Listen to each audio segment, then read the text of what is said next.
So in no particular order, these are the final speakers. Madeline Stevens, Emma Gray, James Tackett, Gail McDonald, Clayton Maupin, and Derek Schneider.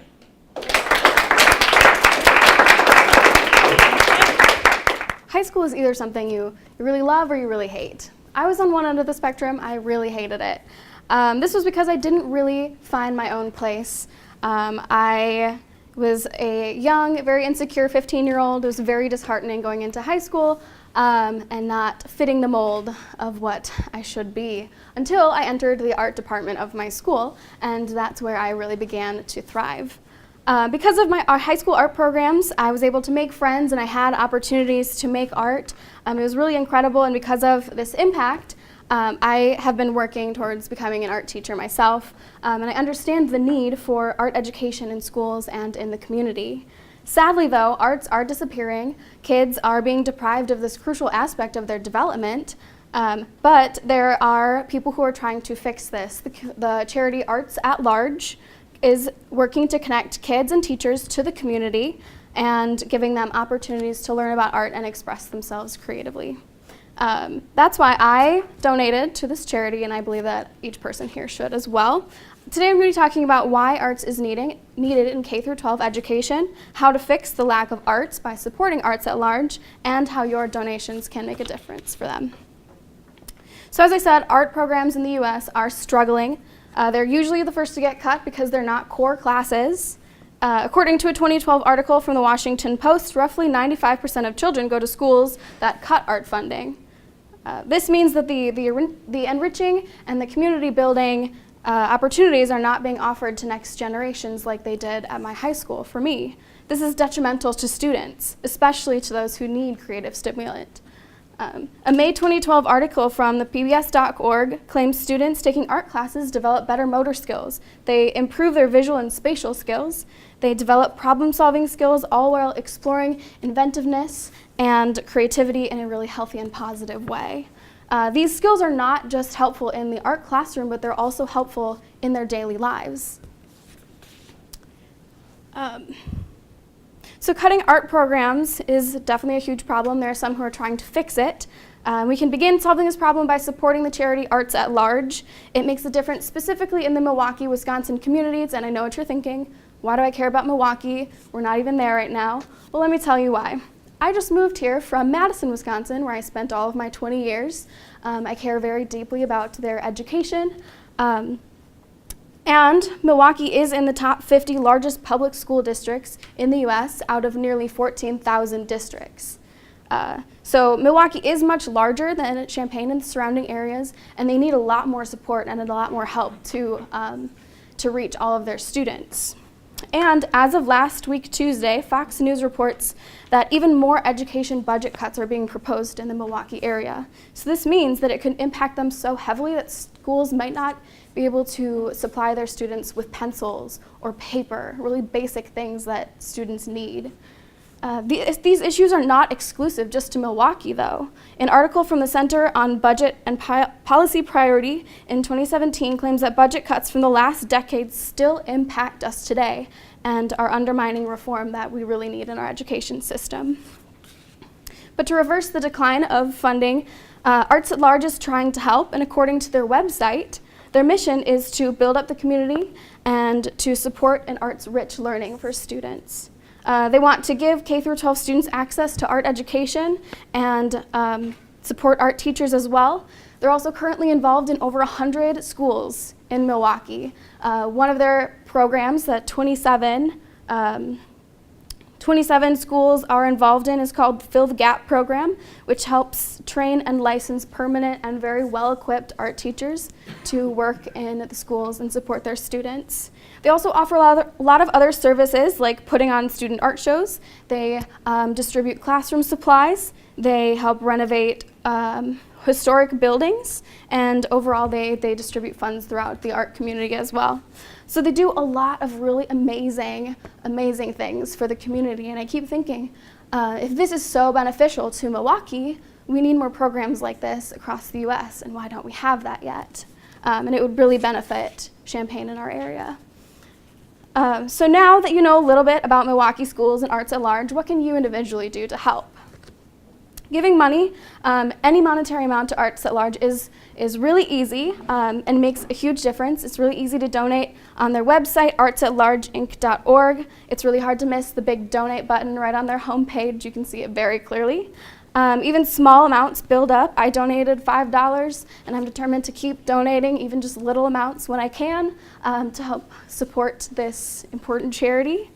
And giving to this organization also gives you the personal satisfaction of just knowing that your donations went to enrich young lives. And you can allow Arts at Large to impact schools in the Milwaukee area, and they desperately need this change. And I think supporting the arts that in turn supports students is really important. So in conclusion, there is a great need for arts in school. And by supporting Arts at Large and the work that they do, you can make an active difference for these students. And I think all students should have these opportunities. Arts at Large helps communicate that there can be more to a child's education and that they can thrive creatively if they are simply given the chance. Thank you. Think back to a time when it felt like nobody cared about you. About a time when it felt like there were forces beyond your control that were working against you and there was no one there to help. Think about a time when you were stuck in the middle of an argument and you were all alone. And hold on to that feeling, because every year, too many kids in Champaign County feel exactly that way. But there's something you can do about it. Today, you have the opportunity, the chance to help a kid stop feeling afraid and alone. And I urge you to take that chance.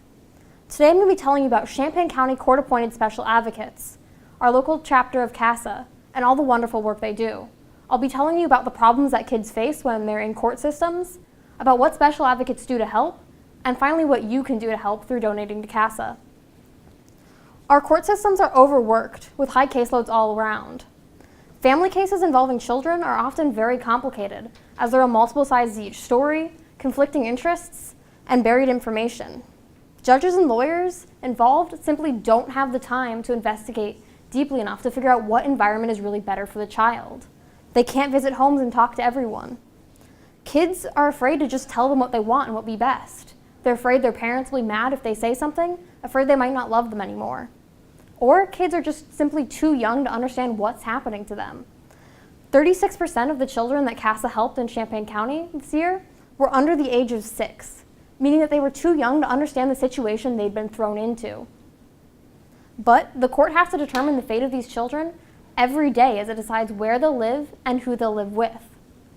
When the court makes this decision based on too little information, too often it makes the wrong decision. And so children are returned to verbally abusive parents, physically abusive parents, or go into neglectful foster homes when there is a fit parent that wants them. Our court systems on their own don't always yield the best outcomes for children. In 2015, a study found that 46% of children that were reunited to a once neglectful or abusive parent were re-abused within 2 years. And another study found that in half of the cases where children returned to parents, the situation at home had not improved or had even worsened, meaning that our court systems regularly send children back to homes already deemed unfit. When children return to bad homes, it leads to bad things for them. It leads to a higher rate of failure to thrive, higher rate of self-harm, and more risky and delinquent behaviors than those that remain in state care. This is bad for children, and it's bad for our society as a whole. It leads to more kids committing crimes in our neighborhoods, more kids spending more time in juvenile detention centers than in school, which leads to less educated voters and bad democracy later in life. It leads to higher medical costs as abusive situations and self-harm lead to medical emergencies. But these problems are fixable. These problems are fixable through programs like CASA that go into courts. CASA in our county was formed by Circuit Court Judge John DeLamar because he was worried that children's fates were being decided by judges with too little information. So he invited volunteers into his courts to act as independent investigators for the judges. These volunteer advocates don't pick sides, and their only goal is to figure out what will be best for the child. They work a few cases at a time, which gives them the time to deeply investigate what's going on in the child's life by visiting homes, interviewing teachers, going to court hearings, and listening to children about their experiences in person. Their goal is to prevent the courts from returning children to unfit homes and abusive situations. Their goal is also to keep children that have fit homes being able to be returned. But their biggest job is to make a recommendation directly to the judge about what they think will be best for the child. And largely, judges make their decision based on this recommendation. 2 studies in the 1990s found that giving a child a special court advocate yielded similarly high results as giving them their own lawyer to help their case. This was because the advocates were able to look at the interpersonal aspects going on in the child's life and effectively relay this to the judge. Advocates are also able to reduce the amount of time that children spend in out-of-care home situations, like group homes, another study found. The study found also that children with special advocates have fewer placement changes, meaning they're shuffled around from home to home less times. This leads to a decrease in the instability in the child's life because they're moving around less. Advocates were created to help judges make better decisions. And so it's important to decide, what do judges think they're making better decisions? And judges do think they're making better decisions. 96% of judges surveyed thought that the amount of information that they were given by court advocates was significantly new and helpful in making their decision, with 46% saying that the information they were given by the advocate, that was a breakthrough in the case. But we agree that they're a good thing, but why is it our responsibility to do something about it? Why do we need to donate today? We take care of our kids, so why can't someone else take care of these kids? The reason that we have to do it is because everyone else is asking that same exact question, but they lack the agency or the financial means to do anything. Here, though, we have an opportunity. We have the opportunity to help kids who don't understand that something else was more pressing. We have the opportunity to help not only kids, but help our own community by helping build up the future of our kids, to build up our community. The News Gazette recently reported that CASA is expanding by adding more coordinators. They're trying to help every single child that needs them, because currently they can't. This requires money, though. With as little as $500, we could help one of the more than 350 children that CASA currently serves for more than 6 months. And if you don't have $500, you can donate anything and it'll snowball into more. This makes a real and tangible difference in children's lives, while also helping our society as a whole.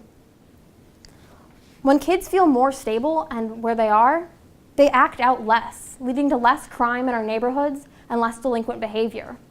It also leads to less crime and delinquency in our schools. Kids act out what they see at home when they get to school, and this makes for a worse learning environment for everyone's children. So by helping other children, you're helping your own as well.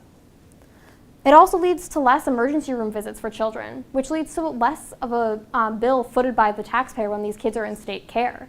So it's lowering your taxes as well to help them.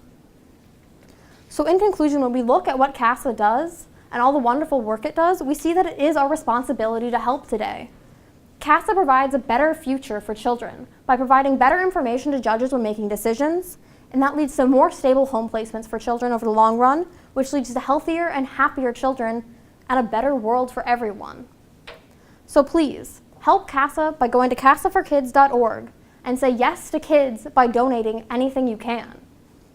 And ask yourself this: what if it was your child that needed help?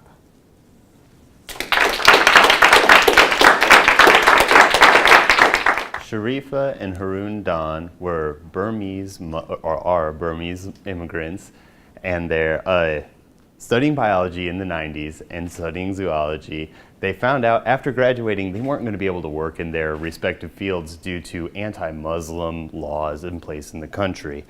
In response to this, Haroon started attending pro-democracy meetings. And in 1999, security forces came to their door, and in response to this, he fled out of the safety of him and his family.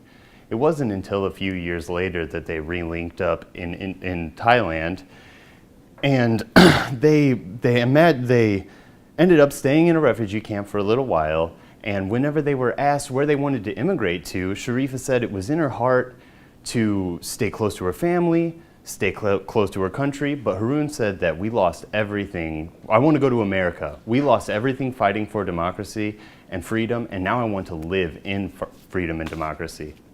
So while it's not a common issue to have your rights stripped away from you, you can imagine it would be a nightmarish situation if it were to occur. The policies of the current U.S. administration have helped normalize anti-Muslim sentiment in the country and have put on the chopping block the rights of immigrants. Many have stories just like Sharifa and Haroon. There are large swaths of the population that are currently fighting to obtain or retain rights that are afforded to basic humans. And this stretches to immigrants, the LGBT community, and minorities like blacks and sorry. For nearly 100 years, the ACLU has brought a spotlight to these issues. They have been a catalyst for protecting those who need it most when no one else will. And they do this through steadfast organization, relentless litigation. As the political landscape became more and more polarized in recent years, and with recent efforts to strip away the rights of dreamers, immigrants, I've decided to become a regularly donating member to the ACLU. And I'm happy to report that I've got the first receipt to my first donation of many donations that I'll be giving to the organization. For nearly 100, so I'm asking you to join me in becoming a regularly donating member of the American Civil Liberties Union. You will be joining alongside historical greats such as Jane Addams and Helen Keller. And to join is to take a stand for what is just in this world and to push back against the never-ending current that values partisanship or profits above human rights. Today, I'm going to review how the ACLU has worked to correct civil injustice in the realm of immigration, in the realm of voters' rights, and even to those who they are diametrically opposed to or their morals might not link up with. So what has the ACLU done for immigrants' rights?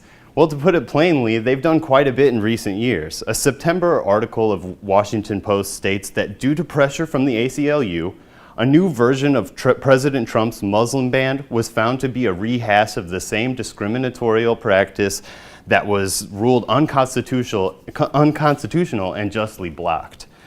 LexisNexis, an online legal database, reported on October 2nd of last year that a case filed by the ACLU had successfully ruled that it was unconstitutional to hold immigrants with no realistic chance of making bond.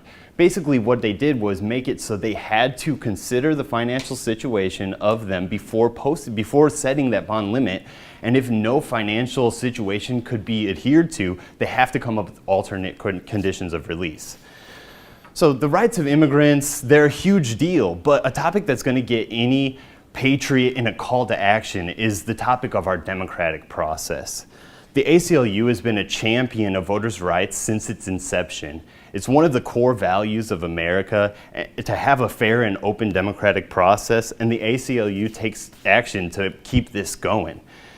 As reported in the New York Times in May of last year, the ACLU fought a voter suppression law that was described as targeting black voters with surgical precision.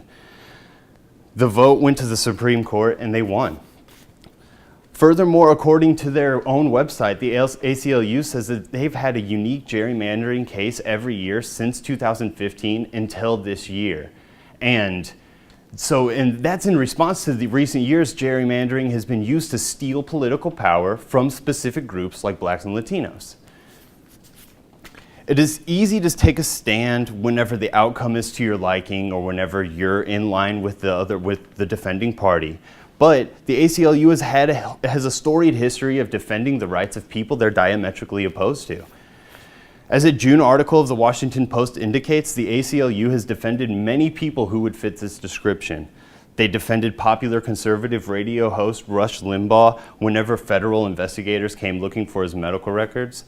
They decided he deserved constitutional treatment, and so they fought for it. The ACLU also defended fast food chain Chick-fil-A. Whenever the owner had professed publicly his stance against same-sex marriage, they were being strong-armed out of the Boston and the Chicago areas. And as the ACLU Massachusetts director Carol Rose puts it, those who share his views can have their shout, even if those views are bigoted. So Haroon, he had a vision of America that is not uncommon in this world. A place where someone can be free, because that's the most quintessentially American thing that we can be, that's free. So the ACLU takes the necessary steps to keep that happening. And you know, they keep America a place where the hopeless can find hope. If we don't support organizations like the ACLU, we will lose a safeguard to the very core of the ideals that built up this great nation. With your support for the ACLU, we can make sure that the constitutional rights of every American, citizen and non-citizen alike, can be defended time and time again. It's as easy as going to aclu.org and clicking the Become a Member button on the front page. Remember that when you give your money to the ACLU, you are showing that you care about the future of our election process, that you know that the lives of immigrants are of no less value of your own, and that you believe that every American, including those you would disagree with, should be able to be represented and have representation in this world. Thank you.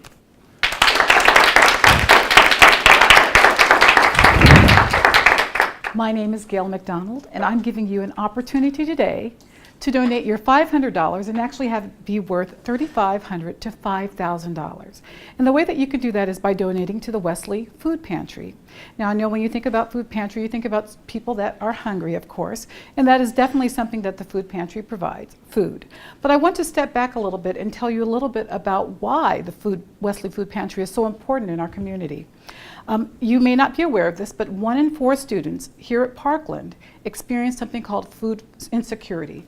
That would be about 4 students sitting in a classroom this size. And food insecurity leads to things like lack of concentration, fatigue, anxiety, which make it difficult for our future leaders to study. So it's an important thing that we provide food to students who may need food to be able to be the students that they should be. And it's not just students, but it's also the issue of hunger. Hunger is not typically a problem that we think about in an era of Weight Watchers and Jenny Craig, etc., but it is still a problem. Across the state of Illinois, 11% of households, according to the USDA, experience food insecurity on a monthly basis. And here in Champaign County, which is actually the 4th highest poverty rated county in Illinois, 20% of people live below the poverty level, and 16.5% of the population here in Champaign County experience food insecurity on a monthly basis, or each month. So food insecurity, as I mentioned, is something that would lead to lack of concentration, et cetera. And so it's not just for students, but it's also across the county in general. What we're trying to do is understand that food insecurity is an inability to be able to provide food for yourself, either because of lack of finances or lack of ability to get that food. Typically, the ways that a person experiences it is there may have been a large car repair expense. And this information came from Katie Thomas, who is the executive director of the Wesley Food Pantry. She gave an interview on WPCD this year, and she said things like this are very common reasons why a person would experience food insecurity. A large car repair expense, a broken water heater, or a broken furnace during the winter, or a large medical bill can completely throw off a person's budget and may lead them to not have enough money to get the basic food needs for their family. So what can we do about food insecurity? You can donate $500 to the Wesley Food Pantry. And it will affect many different segments of our community. I've spoken about students here at Parkland College, but the Wesley Food Pantry actually serves not just Parkland, but the university and Champaign County as a whole. According to a report from the Illinois Commission to End Hunger, 40,000 veterans in the state of Illinois live below the poverty level. And there are veterans, of course, here in Champaign County, too. And 34% of households with an adult member who has a disability also experience food insecurity. And that was based on a report done in 2015. So by providing food and by providing the $500 to the Wesley Food Pantry, you'll also be able to serve our veterans. and our disabled persons in our community.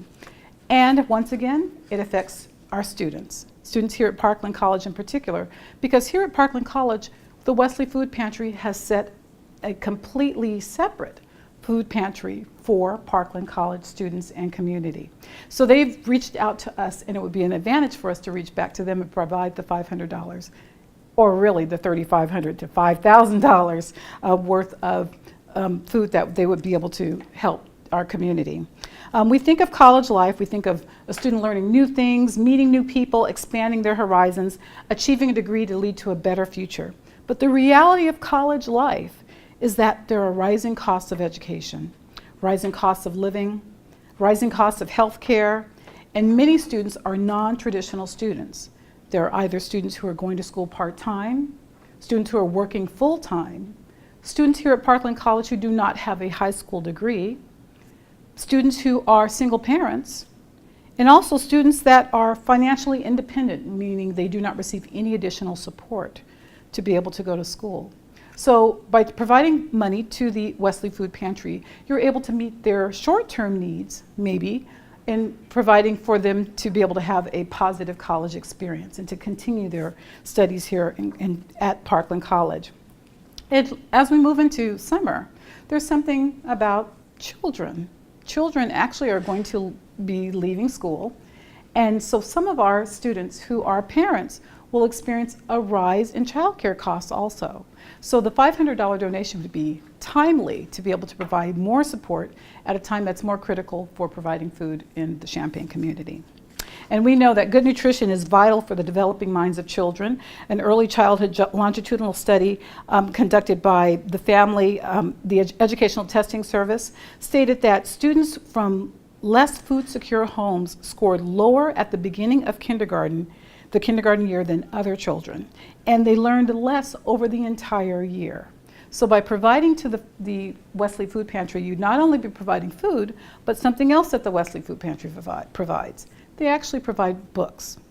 For the children that do participate in the Wesley Food Pantry and go to the Wesley Food Pantry with their parents, the Wesley Food Pantry provides a single book or 2 books to every child that comes in. So, and studies have also shown that there's a benefit long-term in the reading skills of students that actually have books in the home. So that's another added benefit in addition to the food that's provided by the Wesley Food Pantry. So let me give you some more benefits that your $500 would provide to our community.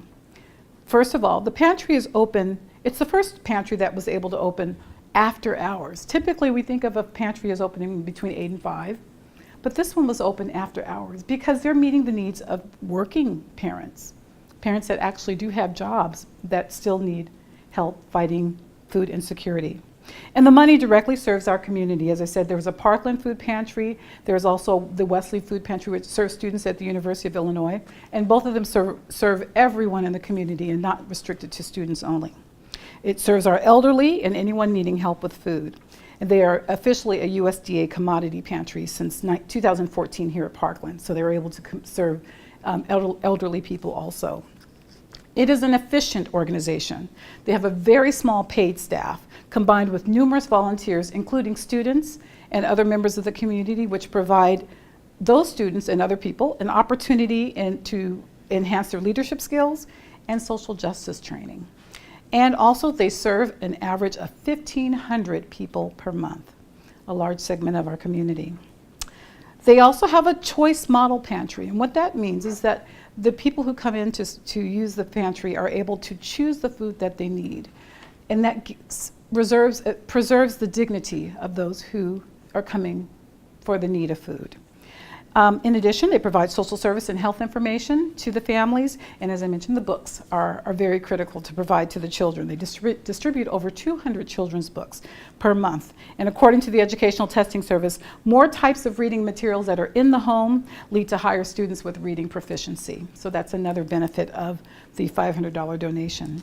So join me in alleviating food insecurity in our community and the Champaign community and helping our future leaders, including our children, by donating $500 to the Wesley Food Pantry. Thank you very much. Today I'm going to be telling you the story of a boy. The boy is in 6th grade, and as he hangs out with his friends like he does every night playing Smash Bros, he's having a great time, when all of a sudden he's cast miles away, it seems, as his best friends start talking about girls and how they're starting to like girls. And the boy was confused. He had never felt so different than his friends. It wouldn't be until about a year later where he would really figure out what was going on. But it was not girls that he was interested in. As he discovered he was different and he knew it wasn't okay to be what he was, where he was from, he became sad. He would go to bed every night crying and just hoping to wake up like his friends, happy and normal. But that doesn't happen. So instead, he continued to grow. And as he grew, so did his sadness. And one night, that sadness led him into a garage. The sadness led him behind the wheel of a car that he ignited. The boy was about to suffocate in the closet he would never escape. It's with sheer luck that that boy made it out of that garage. And that boy is in front of you today. Luck should not determine who grows up. And luckily, there's an organization that is designed to help people like myself never reach that garage. Just about everyone in this room might know someone who's in the LGBTQ community. If you don't, according to the Pew Research Center, as they published in 2016, 87% of Americans now know someone in the community, and if you didn't before, you do now. I have personally donated my time and money to this organization, the Trevor Project, which has established a 24/7 suicide prevention hotline specifically for LGBT youth at risk. To show you why I donate to this organization, I'm going to show you why it's so desperately needed, what exactly the Trevor Project is, and how what they do saves lives every day. Now you might wonder, why do we need a specific hotline for the LGBTQ community? We already have a suicide prevention hotline. Well, according to the CDC's LGBT youth page published on June 2017, 1/3 of LGBT youth made an attempt on their life in the year prior to this study. Compare that to the 7% of their heterosexual contemporaries. The reasons the CDC gives for this difference is complicated, but it does link a higher risk of depression, a higher risk of substance abuse, and a much higher risk of being sexually abused. Now, talking to my personal friends in the LGBTQ community, and through my own story, we've decided that had we talked to someone earlier, anyone, it would have improved our self of being then and now. They need to talk to people. It's a hard truth that in this year, maybe right now today, someone is losing their best friend or their family member. But in 1994, a movie would come along to start a movement to save lives. The problem of LGBT suicide is complex, and it will be very difficult to tackle. But we do have a weapon. The movie Trevor, a beautiful movie about the coming out of a boy, sparked a movement that involved everyone from Ellen DeGeneres to involving health professionals from around the country to start a 24/7 hotline. It wasn't until 1998, when the movie aired on HBO at an event hosted by Ellen DeGeneres, that the call line started. Now, according to Charity Navigator, on February 1st, the Trevor Project is ranked a 4 out of 4-star organization, which means when you pay your money, you know it's going to where it's going to be helpful, and they use it in an effective way. Also, according to Charity Navigator, it is the only accredited charity doing this work for LGBT youth. Now, the Trevor Project's website has claimed to have helped over 100,000 calls. That could have saved countless lives. Now, anyone can help, but I do believe my generation, millennials, right now have a place where we can help the most because we know what it's like to be uncertain. According to Brooke Donatan from the Washington Post in 2014, 44% of college students exhibit signs of depression, which has led to suicide being one of the leading causes of death amongst college students. I believe when you're in pain, you are at the peak time to help someone else in pain. Talking to each other saves each other. Now, we are not Ellen DeGeneres. We don't have a talk show. I don't know if you do. But we still can help. According to the Trevor Project's website, The ways you can help in a direct way is volunteering at a call center. These are the people that if you call the number will answer in your time of need. These people are on the front lines every day saving lives. Right now, you could call the number if you needed it. Now, the difficulty in the call centers is there's only 2 of them. There's one in New York City, and there's one in LA. Now, we're in Illinois here, so unless you one day move to those areas, you can't really help in that way. So how can you help? Well, you can volunteer at Trevor Text or Trevor Chat. All you need for that is a secure internet connection and a place to hold private conversations. You could help save a life by talking to them and telling them what they need to hear. Now, if you don't feel comfortable with that, if you don't think that's your strength, what you can do is donate money. You have to keep the phone lines running. A second that phone line goes down could be a life lost. So every dollar counts. $1 turns 99% of what you need into 100% of what they need to keep it open. $1 matters. Now, if you're like me and you're in college and you don't have too much to spare and you want to help so desperately, there's still a way. And I believe it is the most important way you can help. Spreading the hotline number. 1-866-488-7386. The more people that know this number everywhere across the country can save lives now. Someone needs that number right now, like I did in that garage. In my life, I've been able to help friends come down from this place. My bisexual friend came out to his family and was immediately rejected and cast out of the house. Through the Trevor Project, when he called, they helped him, one, feel better about himself, but most importantly, they directed him to a safe house in this town where he was able to spend the night and take the time for his family to cool down, for him to be welcomed back into his house. It's a sad reality that this happens for many of us in the community, but we can save them. Those lives are not lost. We can save them today. So I've told you about the calls, but what exactly is happening on these calls? What's happening is a person at risk like myself is calling in desperate need, and all they need to hear is that they matter, that it's temporary, and that it gets better. The darkness goes away. They need to make it to tomorrow. Life and death sounds cliche and dramatic, but it is the absolute truth in these moments. So hopefully now that you understand why we need this hotline and what this hotline is and how it's saving lives, if you've been at all moved, I encourage you to go to their website and find out how you can help. At the very least, hit the share button to Facebook and it spreads the phone number. 1-866-488-7386. Please help me spread the word and save some lives.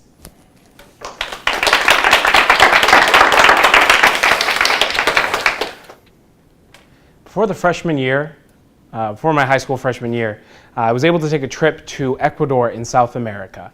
It was an amazing time, and I experienced many things, but 2 observations that really stuck out to me were, 1, nearly everyone there worked in agriculture. They either sold produce or were farmers or worked in some kind of transportation of that produce. And everything was run down. Every hotel, every restaurant, every home we visited was either run down or lacked some common amenity that we in the United States have very generally. I was experiencing for maybe the first time a small glimpse of global poverty and hunger. This problem was not only in Ecuador, and it's not only in Ecuador today, it's all over the world. An article posted January 7th of 2013, Anup Shah writes, at least 80% of humanity lives on less than $10 a day. Now, my experience combined with these facts motivated me to donate to a charity called Heifer International. This is a charity that's been in business for 70 years, and they take monetary donations and they turn those into farm animals that they then provide to families who are in poverty and have daily hunger, and they help them to get out of those situations. I'm here to convince you to join me in donating to them. I'm going to talk a little bit about the issues of global hunger and poverty, and then talk about the ways that Heifer International is not only helping to alleviate these issues, but they're creating a lasting and continuing growth and success. So global hunger and poverty is severe. It's widespread. It's all over the world, and it's also here in America. Like I mentioned earlier, this article posted on January 7, 2013, 80% of humanity lives on less than $10 a day. In that same article, what is even more staggering is that almost half of the world, 3 billion people, live on less than $2.50 a day. And it's not just a global problem. This is not something we just see in other countries or in developing countries. The Center for Poverty Research at UC Davis reported that in 2016, 43.1 million Americans lived in poverty. This is about 14% of the US. Or if we were to take that statistic and bring it into our own home, about 12,000 people in Champaign, the city, not the county. But how serious is it? Living in poverty is one problem, but how serious is this? Well, UNICEF reports as of 2015 that about 29,000 children under the age of 5, that's 21 each minute, die each day, mainly from preventable causes. And malnutrition and the lack of safe water and sanitation contribute to half of all these children's deaths. These are preventable conditions, and they are directly related to the amount of income that these families are having. The Borgen Project wrote on March 2017, approximately 9 million people die of world hunger each year. Now I want you to imagine the city, New York, and over the course of a year, it slowly empties and becomes a ghost town. That's what happens every year. Now this problem is not new, and there's many things that are being done to fight it. But what if we dealt with the problem exponentially? That's where Heifer International offers a solution. They turn monetary donations into livestock, like I commented on before, and these families are able to use the milk and the offspring and anything else that the animal might produce for their own family or for income. Going online and purchasing an animal is easy. You go to their website, they make it very easy, very manageable. And they donate the animal, but not only that, they help train the family that the animal is donated to raise this animal so that they can take care of it well. And really, they're providing a job and a means of getting out of poverty for themselves and their family for the future. Something they also do to increase the rate of exponential effectiveness is they have something called passing on the gift. What this is that the first female offspring of your donation gets donated out to another family in need. In this way, one donation can become 2 donations, can become 4 donations, can become however many, right? They keep producing offspring, and those offspring get sent out to more families in need. This works mainly because that these animals are being donated to members of agrarian societies. Again, the Borgen Project writes on July 29th of 2013, agriculture employs anywhere from 50 to 90% of people in developing countries. The World Bank, of April 11th of this year, writes a vast majority of the global poor live in rural areas and are poorly educated, mostly employed in the agricultural sector. So this works because that the markets that these people live in, the areas, they don't have to work to establish those. They are already entrenched in these agrarian societies so that their donations are already primed to have them be successful and to give them a way to turn their work and their labor into money. Making donations is affordable. I know a cow doesn't seem like something you can really buy for somebody, but what you can do is you can donate $10 to one cow or donate $5 to a goat. They have these shared contributions that will then add up to a whole animal. They also have smaller, more complete packages. I myself bought I paid $20 for a flock of chicks. I did that, and then I also ate pasta out of a box that was less than $2. It's not something that you typically get to do, donate as a college student. Giving is as easy as just going to their website and looking for what you want to donate. Charity Navigator gave it a rating of 4 stars, so you know that this money is going to be turned into something that is going to help. All of us have been in a situation where we haven't been able to pay for something that we want or need. Now imagine if that was every day of your life with nearly every purchase. And not even that, there are people relying on you to make those purchases. It's a difficult situation, and it's all over the world, even in America.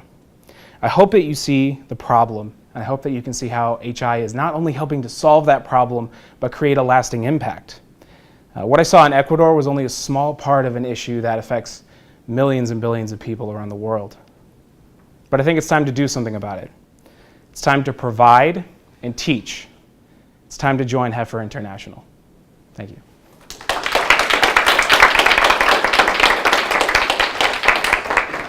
So in 6th place is Jim Tackett. Come on down, Jim. All right, congratulations.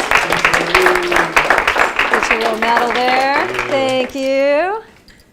And in 5th place, we have Madeline Stevens.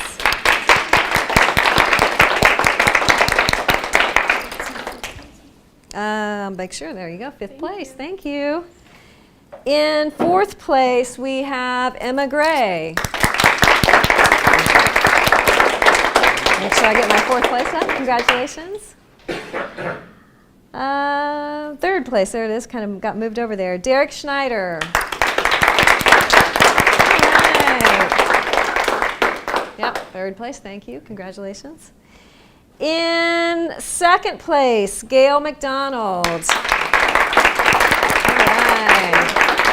And the only one left in 1st place is Clayton. Come on down, congratulations. Thank you. All right, so again, thanks to the judges. So we really appreciate it, yay. It is a hard job. It is a very hard job. So you guys all did a fantastic job.